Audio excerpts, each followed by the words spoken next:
Hello, Shri Swami Samarth. कसे आहेत तुम्ही सगळे? मस्त आहेत ना? तर मस्तच राहा. तर आज भाजी चालू आहे. तर कशाची भाजी आहे? तर आपल्या मुगाचे अख्खे मूग, अख्खे मूग आहेत. रानातून आणून दिले होते एका काकाने. तर त्यांचीच भाजी करायला चालू होती. तर मध्येच इथं चहा प्यायला आले तर अन्नासोबत एक जण माणूस तर त्यांच्यासाठी चहा करायला चालू आहे. तर इथं चहा वगैरे करून दिला आहे आणि आता इथे दूध खीर केली होती. कारण उपवास होता कोणता तरी, माझ्या लक्षात नाही आहे. पण आता पारायण काळामध्ये कसं लसूण आणि कांदा वापरायचा नसतो. त्यासाठी बिना लसूण कांद्याची भाजी करायला चालू आहे इथं. तर फक्त टमाट्याची पेस्ट करून घेतली होती मी. टमाटर आणि त्यात कोथिंबीर अद्रक वगैरे टाकलं होतं, एवढंच बास.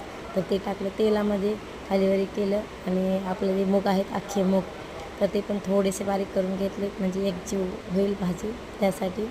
तर ते पूर्ण तेलात टाकून घेतले